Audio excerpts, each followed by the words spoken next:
శివుడు పార్వతిని ఎందుకు శపించాడు, నంది తిమింగలంలా ఎందుకు మారాడు, శివుడు మత్స్యకారుడిలా ఎందుకు మారాల్సి వచ్చింది, ఇలాంటి ఇంట్రెస్టింగ్ విషయాలు ఈ వ్లాగ్ లో తెలుసుకుందాం. పార్వతీదేవి కష్టపడి తపస్సు చేసి చివరికి శివుణ్ణి వివాహం చేసుకుని కైలాసానికి చేరుకుంది. శివుడు తన భార్యకు వేదజ్ఞానం, జీవనతత్వం మరియు విశ్వ సృష్టి గురించి వివరిస్తుండేవాడు. ఇలా ఎన్నో సంవత్సరాల పాటు పార్వతీదేవి వేద పాఠాలని ఓపికగా వినేది. ఒకరోజు అలసటతో ఆమె ఏకాగ్రత కోల్పోయి ఆవలిస్తూ తల పక్కకు తిప్పుకుంటుంది. అది గమనిస్తున్న శివుడు తక్షణమే వేదజ్ఞానం వివరించడం ఆపేసి ఆవేశంలో పార్వతీదేవితో, నేను ఇంత కష్టపడి నీకు వేదాలు చెబుతుంటే నీవు ఇంత అశ్రద్ధ వహిస్తావా? నీవు ఈ పాఠాలు వినే అర్హతను కోల్పోయావు. నీవు కష్టం విలువ తెలుసుకోవాలి కాబట్టి భూలోకంలో ఒక మత్స్యకారుడి కుటుంబంలో పెరుగుతూ మానవ జీవితాన్ని అనుభవించాలి అని శపిస్తాడు. ఎందుకంటే చేపలు పట్టే మత్స్యకారులు వారి చేసే పనిని ఎంతో ఏకాగ్రతతో చేస్తారు. దానికి పార్వతీదేవి బాధపడుతూ, స్వామి, మీరు శపించినట్టుగానే మత్స్యకారుడి కుటుంబంలో పెరుగుతాను, కానీ మీరు మత్స్యకారుడి రూపంలో వచ్చి నన్ను వివాహం చేసుకుంటేనే నేను మళ్ళీ కైలాసానికి తిరిగి వస్తాను అని శపథం చేసింది. ఇక శివుడి శాప ప్రభావంతో భూలోకంలో బాలిక రూపంలో నదీ తీరంలో పార్వతీదేవి జన్మించింది. ఆ నదీ తీరంలో మత్స్యకారుల నాయకుడైన పర్వరస్ తన రోజువారీ పని చేస్తుండగా బాలిక రూపంలో ఉన్న పార్వతీదేవి కనిపిస్తుంది.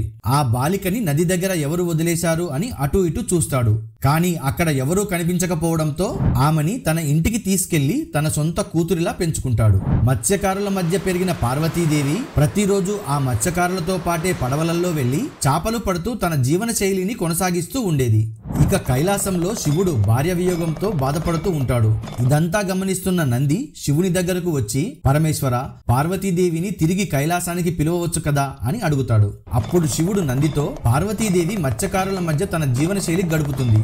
నేను మత్స్యకారుడి రూపంలో ఆమెని వివాహం చేసుకుంటేనే పార్వతీదేవికి శాపం నుండి విముక్తి కలుగుతుంది అని చెప్పి అక్కడి నుంచి వెళ్ళిపోతాడు. ఇదంతా విన్న నంది శివపార్వతులను కలిపేందుకు ఒక ఉపాయాన్ని ఆలోచించి భూలోకానికి చేరుకొని ఒక పెద్ద తిమింగలం రూపాన్ని ధరించి సముద్రంలోకి వచ్చే మత్స్యకారుల పకవంతాలని ధ్వంసం చేస్తాడు. సముద్రంలోకి దూకుతూ పెద్ద పెద్ద అలలు సృష్టించి పడవలను ముంచేస్తుంటాడు. అలా చాలా రోజులు మత్స్యకారులందరి జీవితాలని కష్టాల్లో పడేస్తాడు. ఆ తిమింగలం చేసే ఆగడాలు తట్టుకోలేక మత్స్యకారుల నాయకుడైన పర్వరస్, ఈ తిమింగలాన్ని ఎవరు బంధిస్తే వారికి నా కుమార్తెను ఇచ్చి వివాహం చేస్తాను అని ప్రకటిస్తాడు. ఎంతమంది మత్స్యకారులు ప్రయత్నించినా తిమింగలాన్ని పట్టుకోలేకపోతారు. ఈ విషయాన్ని తెలుసుకున్న శివుడు భూలోకానికి చేరుకుని సముద్రపు తీరంలో మత్స్యకారుని అవతారం ధరించి తిమింగలంతో పోరాడి చివరకు తిమింగలాన్ని లొంగదీసుకుంటాడు. మత్స్యకారుల నాయకుడైన పర్వరస్ ఇచ్చిన మాట ప్రకారం తన కూతురిని తిమింగలం పట్టుకున్న మత్స్యకారుడికిచ్చి వివాహం జరిపిస్తాడు. అలా పార్వతీదేవికి శాప విమోచనం జరుగుతుంది.